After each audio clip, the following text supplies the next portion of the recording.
Welcome to Securing America with me, Frank Gaffney, the program that's a kind of, owner's manual for protecting the country we love against all enemies, foreign and domestic, to God's glory and that of his kingdom. A man who has devoted his life to protecting our country in a variety of capacities is our first guest. I'm very pleased to say he's a friend and much admired colleague now for many years. His name is Erik Prince. You probably know him best for some of his daring do exploits as the chairman and founder of Blackwater. Before that, he was a Navy SEAL. Since then, he's gone on to a variety of other entrepreneurial events and activities. We regard him as one of the go-to people to help us understand, things military particular, but also strategic developments that we need to be making sense of as we think about the kind of military we need and whether it's up to the job. Erik Prince, it's great to have you back at Securing America. Thanks for joining us. Thanks, Frank. Nice to be back. It pains me beyond words, and I can only imagine how it's made you feel, to watch what has played out in Afghanistan, despite your very considerable efforts to have it be otherwise. We worked together a bit on trying to fashion capabilities other than a big army approach to the war there. And something other than the one size all. Yeah, and certainly very different from what we've seen now at the hands of Joe Biden. Give us your sense, if you would, of not only the lessons unlearned there, but also, Erik, where we now stand with respect to the results of Joe Biden's disastrous defeat. I think it's the embodiment of the collapse of deterrence. When literally up until I just met with a couple of Afghans yesterday, senior level ones that were still ready to defend the country, defend the capital up until the last days. And it's as if the ghosts were in charge. And so letting the Taliban waltz in and letting them set up their Islamic Emirate and the signals that sends to certainly to the Russians that to see what kind of allies we are, to the Pakistanis, to the Indians. All those countries take note that this great power with the most expensive military in the world gets defeated by a 90% illiterate enemy force using weapons no larger than an RPG or a 50 cal machine gun. It's really pathetic. It's shameful. And it is, I set out from the beginning to try to prevent the helicopter off the rooftop moment. And that's exactly what we got in spades. And talk just a little bit, if you would, Erik, about what you were proposing to do. I mean, it's ancient history now, but it is such an important example of how we could think differently about that conflict and wage it differently so that we wouldn't find ourselves with these terrible costs. It was basically a repeat of what worked in the first 6 months of the campaign, which was an unconventional warfare approach using, less than 100 in the first days after 9/11, less than 100 special operator and CIA officers backed by air power, smashed the Taliban, hunted them, truly put them on the run, making them run for their lives. We then adopted, once the conventional military rolled in, a repeat of the Soviet battle plan, which failed abysmally. All I recommended was a model of that unconventional warfare approach, really combined with how the East India Company stayed in the area for 250 years, mostly for trade and a little bit for security, using mostly indige forces, but attaching veterans.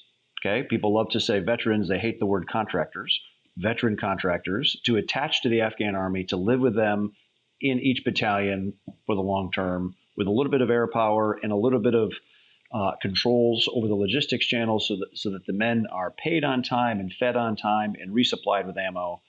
I talked to so many Afghan units that were not getting ammunition starting in June already of the year that the city collapsed, that the country collapsed. So a small common sense approach that would have cost less than 5% of what the U.S. was spending. In fact, I was particularly offended to see that Congress authorized another $14 billion to resettle Afghan refugees that would have paid for what I recommended, what a state-behind force would cost. It would have paid for that for 4 years. So this And is again, it's just an abysmal fail in every sense of the word. indeed. Um, Let me ask you about one particular piece of the failure. The leave behind of $85 billion worth of military gear is now, it appears, um, enabling the Taliban to undertake an attack aimed at toppling the government of Pakistan. I don't know how much of that gear is going to be used in that purpose, but if any of it is, and if it has the result of bringing down a government that is a mess on a good day, but perhaps turning into new caches of weapons for the Taliban, nuclear weapons from the Pakistani Correct. stockpiles. It's How serious a a problem is semi-failed this? state with nuclear Yeah, weapons. exactly. It's a huge problem, and almost with the same collapse you saw of the failure of imagination at the end of the Vietnam War led to cascading negative effects across the region, the actual domino effect. I fear we could see the same thing with already teetering Pakistan, right? They just had they removed the prime minister. The military is flexing up because there's a lot of desperation there and a lot of chaos. And the Biden administration sadly only added to it with the abysmal You departure. know the region very well, Eric. Do you think it's a credible threat that those nuclear weapons, which I'm told are widely dispersed around the country at fairly low levels of command, might well be, well, should we say, liberated by the Taliban?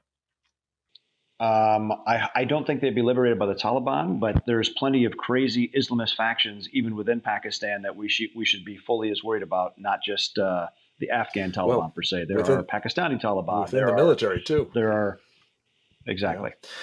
Eric, let me turn to one other question in that region. I had an interesting conversation recently with Gordon Chang, in which he talked about a knock on effect of this Afghan debacle being that within India, uh, widely hoped for to be a very key part of our sort of alliance against China, having had the pegs knocked out from under them, the pro American factions within the Indian government, that is, as a result of this fiasco. Do you think that's the case? And if so, have we seen the Indians probably now reverting to form and being less reliable to us and more aligned with Russia? The Indians have prided themselves for being part of that non-aligned movement for a long time. Um, Being a reliable, first of all, being feared, most important, being respected, second, being friends, third. And when our allies don't respect us and our enemies don't fear us anymore, that's a problem. And that's when you have countries that should be solidly in our column tend to shift into the neutral column, and it's expected. It's almost a mechanical event. Um, India has a legitimate border dispute over the high mountains because it's really about the source of water. Okay, that's what those conflicts are about. And again, the U.S. does not provide very innovative, clever solutions for how to deal with an unconventional warfare approach. And that's the kind of the Achilles heel of the U.S. military is a true lack of imagination. Or probably creative solutions to the water problem, which may also be available to us if we have the wit to take advantage of them. Eric, we have to take a short break. When we come back, I want to ask you a bit more about, well, India's alternative partner, Russia, and the Ukraine Russian conflict, and what are the lessons to be learned from that? And most especially, what should we be doing differently in that regard? That and much more with Erik Prince right after this.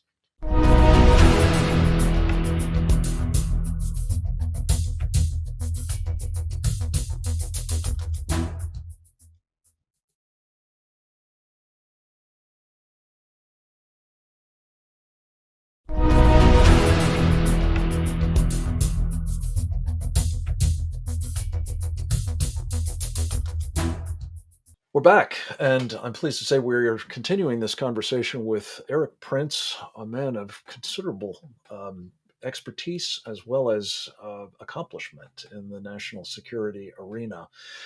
Erik, we're going to talk now a little bit about this conflict in Russia and between Russia and Ukraine. Um, where are you on this conflict? There are some who have said it's not our business. There are others who say it should be more of our business. How do you see it? What are the stakes? And most especially, what do you think we should be doing at the moment about it? Well, here's the thing. Some on the right have said, well, it's not our business. And I certainly do not in any way support sending any U.S. forces to Ukraine. However, Ukraine is a democracy, and as imperfect as that democracy is, the people of that country have certainly voted with their feet and turned out to defend their land, whether they're Ukrainian speaking or Russian speaking, ethnic Ukrainian or ethnic Russian. They have surprisingly, inspiringly toed the line and said, "Not today. I will defend this land." And that's been. I've been to Ukraine a lot. I know a lot of Ukrainians. I figured they would defend, but I didn't think they would come as strong as they have.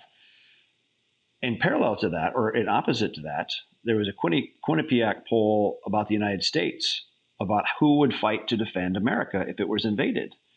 And only 40% of Democrats and 75% of Republicans said they would defend the country. So, look, for as imperfect as Ukraine might be, the people obviously view it worth defending and giving their lives for. And so I think the United States should provide as much material support to include aircraft. Look, I gave the Biden administration an option, again, with my name removed already in early December, so they can't play the I Hate Erik Prince card. Basically a combination of Lend-Lease and the Flying Tigers, because when, as you know, in the early days of World War II, before America was involved, the United States provided lots of ships, tanks, and weapons to the UK defending themselves from the Nazis. There's 200 fighter aircraft being retired this year by the U.S. Air Force that could have been, some of which could have been flown to Ukraine, rebadged, and prevented this entire debacle from happening, would have actually provided real deterrence. But again, the Pentagon has a total lack of imagination, and so now we're left with this onslaught. The advantage, the weather has been to the advantage of the defender so far. And channelizing armored forces onto roads, which are easily mined and ambushed, again. But now, as we get through what's called the Great Rasputitsa, the Great Slush, as those fields melt and Russian armor can revert to traveling across fields, which they will in the east, it'll be much more of a rural fight. The advantage is much more to the traditional shock and power and armor of the Russian army. Yeah. So Can I ask you a the question about Ukrainians this? need to buckle down. This aircraft option, because obviously the need arguably is greater today than before. I've always been confounded by the idea that we could do an air cap or any other real help to the Ukrainians in this regard, given the lack of airfields from which they could operate and Oh, the ability with which they could be attacked. there's still plenty of airfields, There are. and there's still plenty of highways. Okay. Sure, But absolutely, you can actually maintain operations from runway from roads. 100%. Okay, all right, Yes, for fascinating. sure. That's a topic for another day. Let me pivot to this one very real immediate issue, and that is we have been providing them with Javelin anti-tank weapons and Stinger surface-to-air missiles. We've, turns out, done, I think, considerable good. The Ukrainians have with those arms. We are running short, it seems, in terms of our own stocks of these things, and it'll take us some time to replace them. Is that something that we have a workaround on as well, Erik? And most especially, again, knowing what you know about the defense industrial base, what should we be doing to ramp that up? I think it's an example when you look at how the U.S. spooled up in World War II. It turned to other industries that manufactured like goods, and whether it's the electronics industry or semiconductors, et cetera, I think it speaks to the Pentagon making more and more of those designs for these key weapon systems their design, so they can go to two or three other manufacturers and say, build more of these. Because if we're running out of, if we're after a one fight like that in Eastern Europe against the Russian tanks, if we're that short, then we clearly have a serious deficit in our industrial capacity to be able to turn that on, especially when you consider the armor forces or whatever might come from a China or Iran or similar. Right.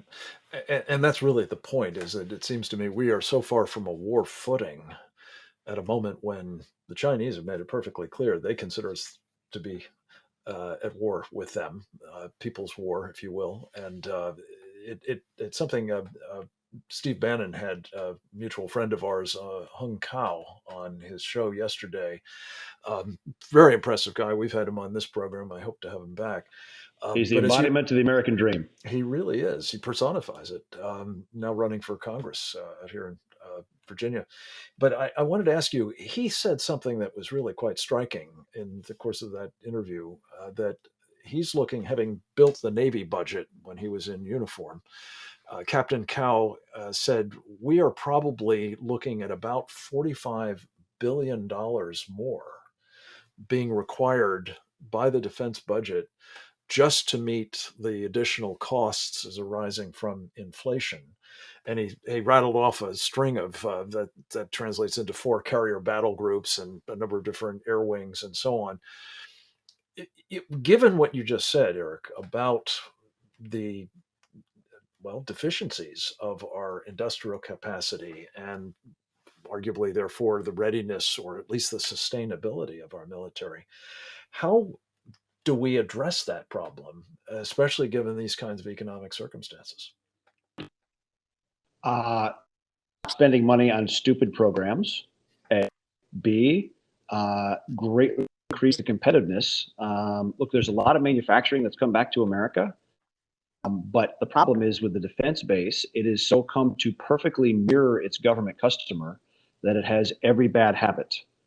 And if you think about the efficiency of how you build a smartphone, it's almost the same way that you would build a manpad, right? The optical tracker on the 30 or 50 magnification power that you have on a Samsung phone also works well in the front of a manpad. When you break the components like That's that, the there's enormous air defense system. Yeah.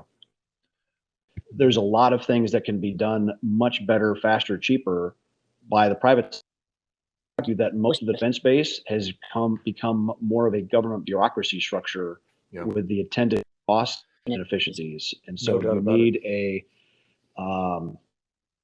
reopening of this kind of competition.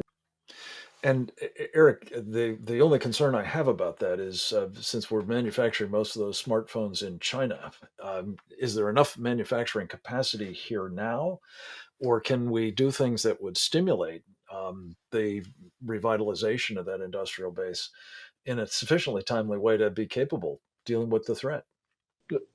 A lot of it's made in Korea too, fortunately. So it's not all in China, but there are demand signals that the defense budget can initiate that will also push a relocalizing of that defense base. And it should be in America. Vitally necessary, needless to say. Erik Prince, we are out of time, I'm sorry to say. This is one of those moments where I could literally go on for days with you, and I hope that we'll have a chance to do so on a little bit more a leisurely basis in the near future. But in the meantime, I just want to say thank you for the willingness to think outside of the box and to bring it to the attention of political figures, whether they want to hear it or not. Your ideas and your workarounds are mostly genius and are so desperately needed at this moment. And I want to thank you for continuing to provide that service to our country. God bless you. God bless you, sir. Next up, we'll speak with Grant Newsham, a bit more about China right after this.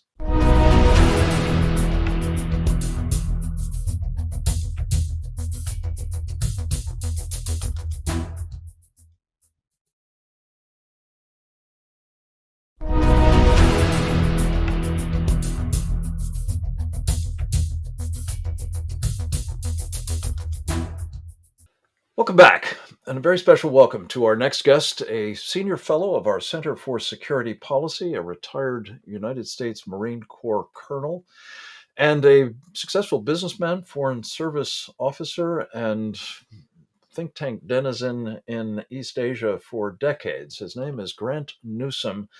He is one of our go to guys on matters involving the Far East, and we want to talk with him about a country he knows well, Japan, in the context of, well, the threats that it is facing from China, as are we, and what the Japanese might do about it. Colonel Newsom, it's good to have you back, sir. Welcome. Oh, thank you. Glad to be here. A lot to talk about in this space. We don't have a lot of time. Let me just ask you to sort of set the stage for us.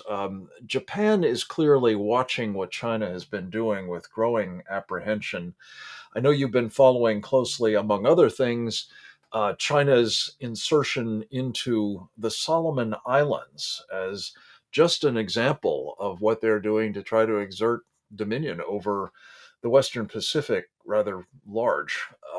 Talk about that as a problem, not just for the Japanese, but for us as well. But how it may be shaping some of the Japanese thinking about the challenges they're facing at the moment. Well, the Japanese have been well aware of Chinese efforts to insinuate themselves throughout the Pacific. In fact, there isn't a Pacific island where you won't find a substantial Chinese presence. It's commercial and political mostly for now. But the Solomon Islands, where the Chinese just got that deal with the Solomon Islands government that basically allows the Chinese military free reign in the country, potentially. And that's probably what will happen. The Japanese have been aware of this for a long time, much more than the Americans have, partly because the Japanese have had to deal with the Chinese for a couple thousand years, and partly because they're next door neighbors. But this Chinese expansion into the region, and plus the more immediate Chinese pressure on the Japanese southern islands, the Senkaku Islands, and the implicit threat to the entire Ryukyu Island chain that stretches from mainland Japan down almost to Taiwan. The Japanese have felt pressured by this for at least 10 years, little more than that. And before that, they were aware of the Chinese risk. They've been telling the Americans for years, this is what's coming. The Americans have ignored them. Now we've woken up pretty much. So Japan is really worried. And one big change that I notice is that Japan is finally doing some of the things that you have to do to actually defend yourself. And by that I mean by being willing to fight. And you're seeing it in the kind of training they are doing, and particularly doing it with the American Navy, American Air Force, the US Marines as well. So you're seeing a big psychological shift in how Japan is looking at its own defense. It's no more just sitting back and hoping nothing happens, but now and being aware of the threat, but not doing much. Now they are aware of this and are willing to fight, I think. They still have to do a lot to expand their military and improve its capabilities, however. These are the sorts of things that you have been counseling them to do for, well, decades, I think. So it must be tremendously heartening to you that at least there seems to be at the policy level both an awareness of what you've been warning about as well as a willingness to take these sorts of steps. I guess one of the questions that I would ask you, there's talk now about a sort of counter strike capability. And I'm not quite sure whether that's a term of art or a euphemism. Are the Japanese, among other things, Colonel Newsom, reconsidering their national position on nuclear deterrence as an element of the kind of capabilities that they must be putting in place to deal with the Chinese threat? They're not saying that publicly, but I would bet a reasonable amount that secretly that they have got the plans and that if necessary, they are ready to build nuclear weapons. As I say, it's something they don't talk about, but it's not quite a hidden secret, but it's something that's probably there. The Japanese are just as smart as anyone, and they understand the risks. They've always had concerns about American reliability. They shouldn't. Well, maybe they should these days, but they've always had those concerns. When the Japanese talk about counter-strike capability, and they've been talking about it for at least a decade that I remember, what they're thinking of is some sort of a magic weapon, like a cruise missile, and you punch the GPS coordinates into it, you hit launch, it goes and destroys the North Korean or the Chinese missile launch site. And it's unfortunately it's not particularly well thought out on the Japanese side. They don't have any idea what is required for this. It's not to say it's a bad idea. It's just that it needs a lot more thought than it tends to get when politicians say we need a counter-strike capability. But that's where the Americans should be helping them more, helping them to think a little more clearly about what's required, and working together to come up with a regional solution, with a reasonable solution, because there really isn't a capability on Japan's part to sort of reach out and cause some harm and cause some damage to people that are threatening it. And those two people, of course, are the North Koreans, but particularly the Chinese. So it does give you a sense of how much work there is to be done on the Japanese side, even though the psychological change, I think, has pretty much happened. I guess what I infer from what you've said is the Chinese threat is causing the Japanese to rethink everything, and they have the option to have a nuclear part of that response. Whether they're going to talk about it or whether they're going to act on it is another question or two, but it's still in the mix, perhaps. And I guess the question that I would also ask of you, sir, is you know the Japanese very well, is another approach. And I just wonder, since we're seeing evidence of it elsewhere, might simply be, well, for want of a better term, a separate peace with the Chinese. Do you see any appetite on the part of the Japanese to simply say, look, uh, the United States is not going to be a reliable ally for us any longer. We don't want to uh, take on the kinds of burdens that are implied by what you've described here in terms of building up their own military capabilities, given where they're starting from. Maybe we just see what we can do to get terms from the Chinese and live with them, albeit in an inferior status rather than as a cornerstone of the free world. Any chance that's in the offing there? Not now. And I don't see it in the foreseeable future. One could conceive of circumstances where the Americans completely backed out and the Chinese threat was so overwhelming and terrifying that Japan did submit. But that is something that would really happen at the very end. The Japanese just not are psychologically suited to play second fiddle to the Chinese, much less to be under their domination and control. And that goes back uh, quite a few years, centuries, in fact.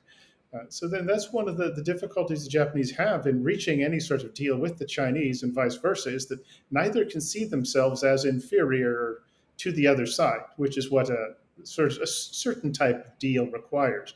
But this is something that is almost visceral in the Japanese thinking, is this unwillingness to submit to Chinese domination and control. And there's historical reasons for that, but I don't see that happening, even though Japan has just as many Quislings as the United States does, particularly as business class, which would sell out the country for some money. But I think the Japanese probably would have a sort of a greater sense of resistance to the communist Chinese threat than the Americans do, oddly enough. That may have something to do with geography and history. Well, a lot of hard experience, I think it's fair to say. Well, praise God if that's the case, and I hope it will be an inspiration to our team as well as other allies in the region to buck up in the face of what is a threat to all of us. Let's face it, from the Chinese Communist Party. Let me ask you about one other topic, if I may, because it bears on all of this. I don't know whether quisling is the right term for it or a separate piece for that matter, but what we have been working towards, as you know, for some time, and you've been thinking and writing about this for very, very many years, is the important role that India can play in the so called Indo Pacific theater. What do you make of what the Indians are now doing, not just with respect to the Russians over Ukraine and energy and the like? And we, of course, had the recent interaction between President Biden and Prime Minister Modi. But what do you make of where they're headed? Is there, in fact, going to be that important pillar to our collective defense posture in that part of the world, or are the Indians sort of cutting us loose? I don't know. I do hope they're not cutting us loose, and I don't think they are. Uh, but I do see them sort of making decisions based on what they think are India's immediate interests when it comes to Russia, Ukraine. Not with China, though. The Indians and the Chinese have been at war since the 60s, and most smart Indians will tell you that. But you do see India doing things that are different than what the U.S. would want them to do. But you'll notice that India gets criticized for being slavishly pro-Russia, for selling out its friends, whereas China is doing like 100 times worse when it comes to invasion of Ukraine and just everything it does in the region to intimidate and threaten. And but China is just considered trying to thread the needle to be neutral on the Ukraine issue, and India gets savaged for it. But I think if India is handled with a deft hand, they'll stay on side and will be a useful pillar. I note that an Indian P-8 anti-submarine aircraft was down in Darwin, Northern Australia, just the other day. It's an important sign. Colonel, we have to leave it at that, I'm afraid. We're hard out of time. Thank you for yours today. Thank you for the great service you've rendered to our country over many years, including now as a senior fellow of the Center for Security Policy, for which we're very grateful. Come back to us again soon with updates on all of this, if you would.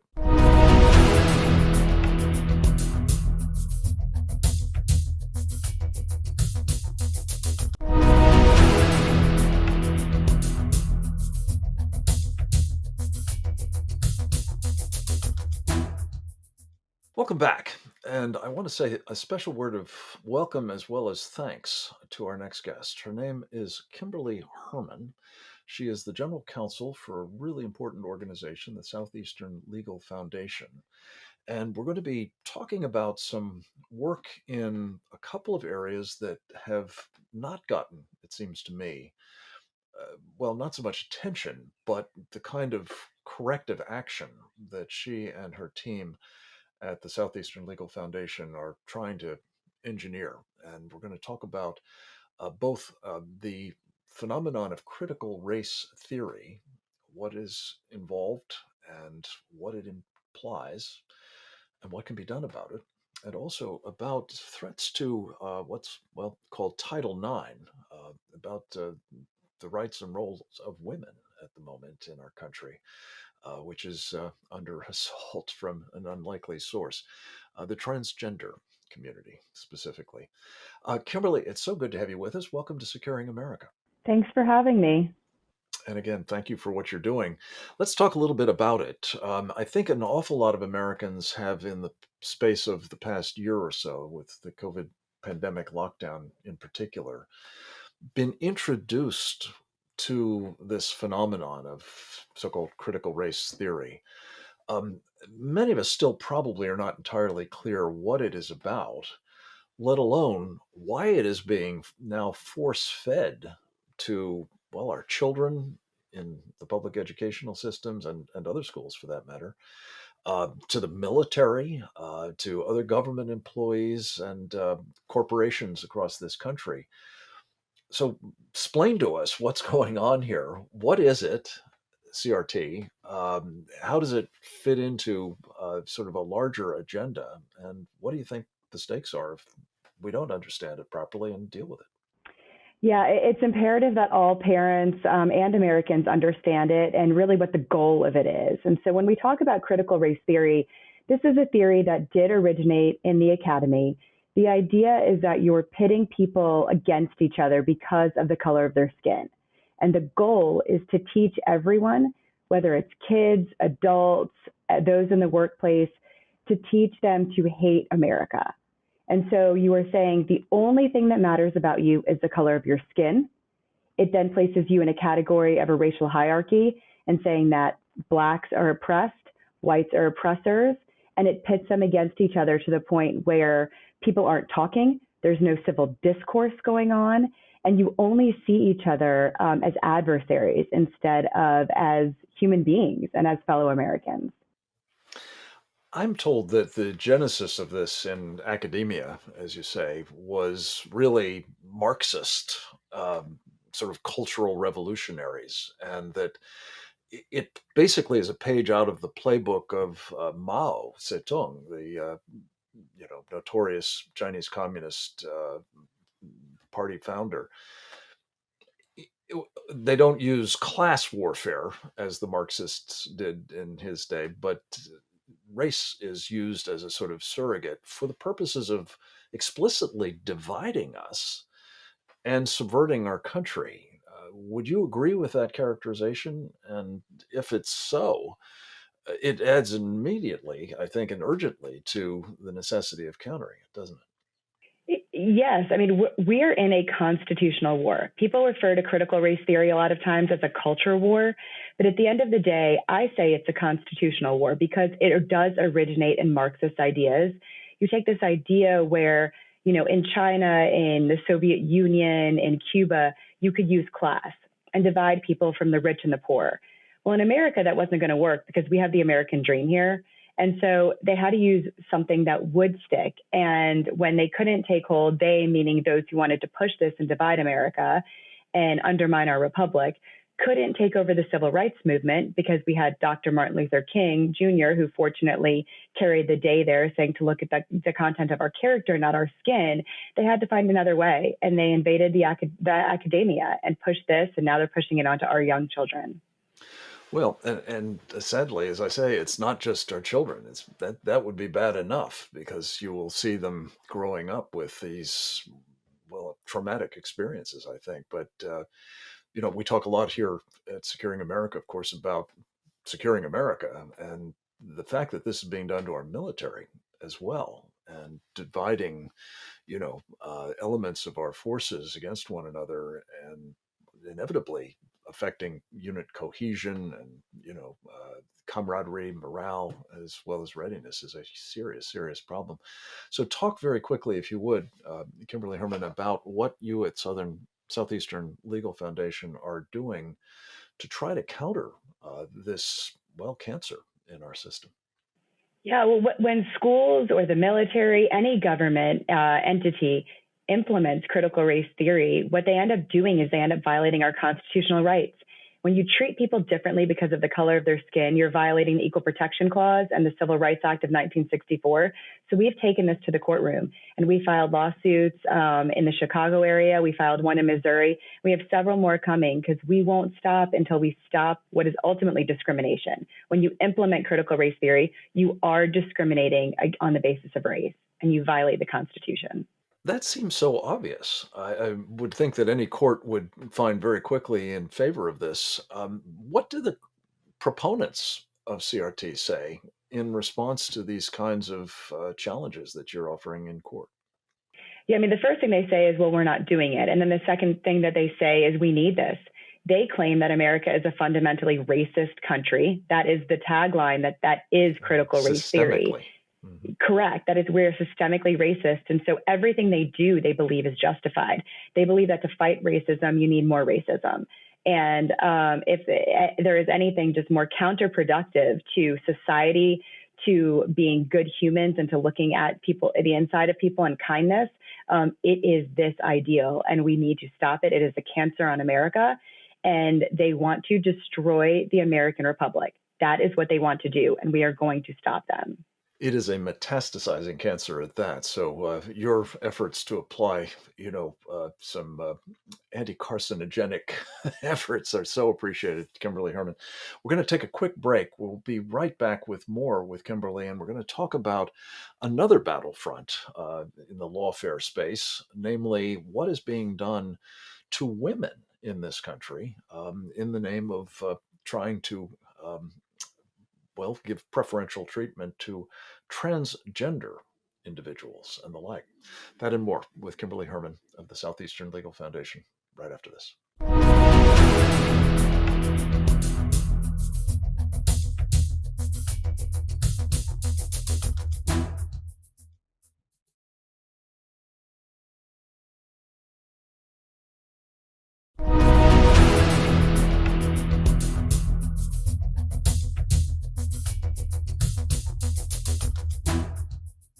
We're back, and we are continuing a conversation with one of the women at the front lines of the fight for freedom in America.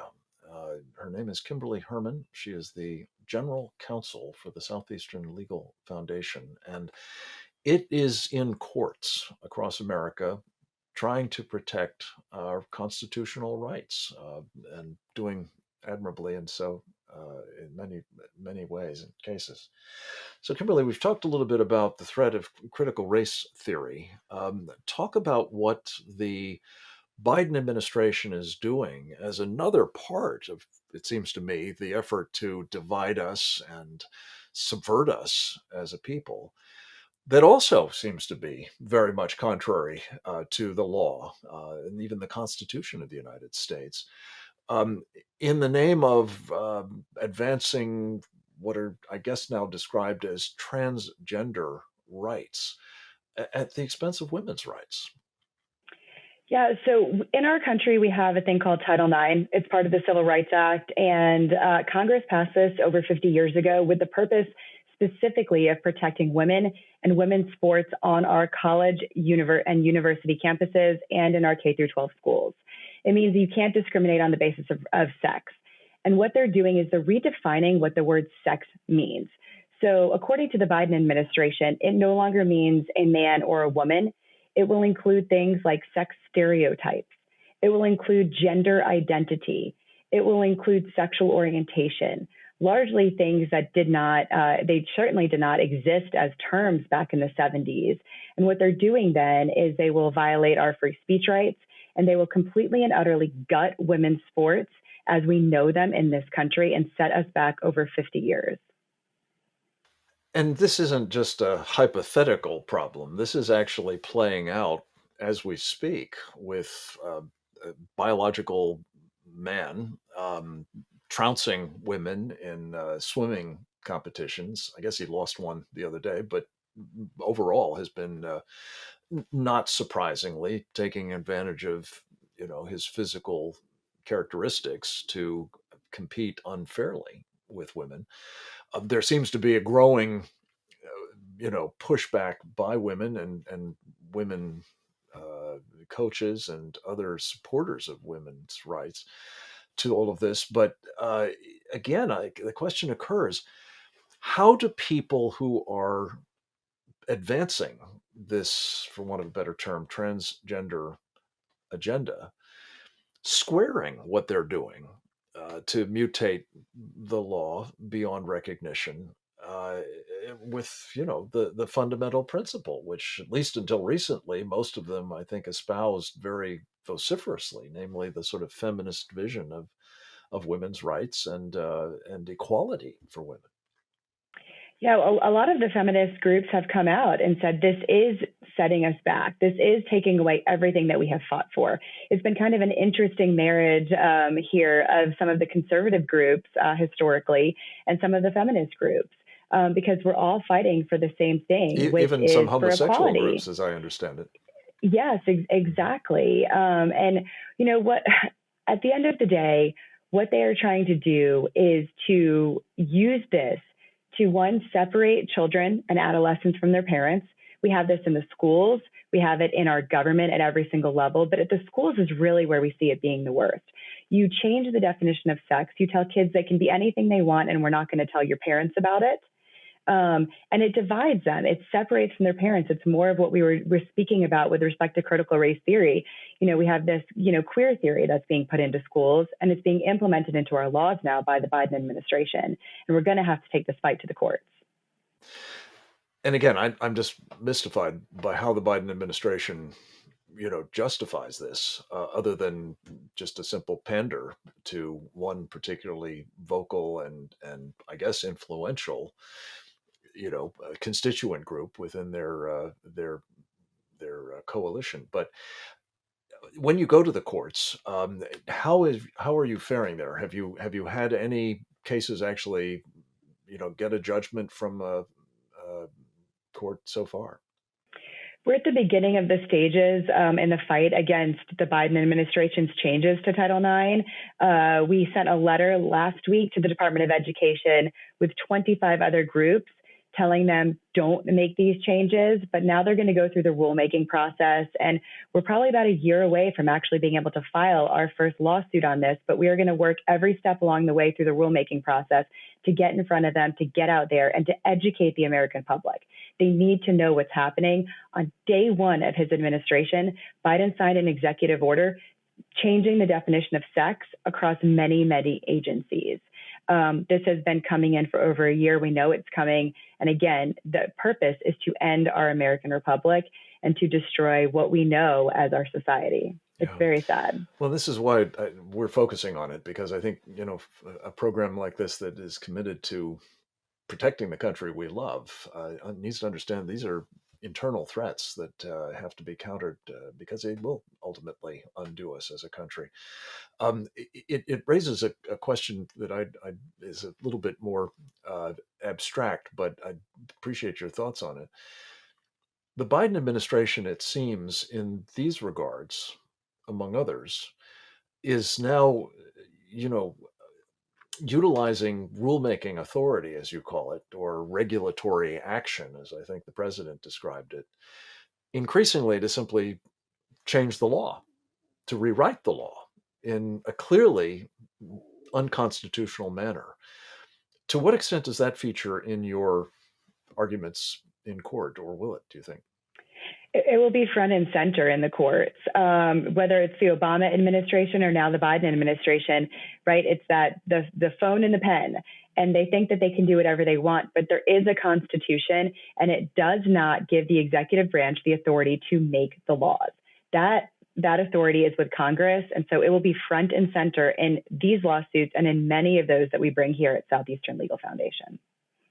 Well, again, God bless you in this important work. And I hope that, Kimberly Hermann, you will not only succeed at it, but you will also come back to us with updates on how it's going. And in both of these important battle spaces, it's vital that you prevail. So do carry on and keep us posted. Thanks to the Absolutely. rest of you for joining us for this edition of Securing America. I hope you feel better equipped to join us in doing just that. For more on what you can do, how you can help, I hope that you'll turn to securingamerica.tv. Also follow me at Frank Gaffney on all the platforms. And then, as always, go forth and multiply.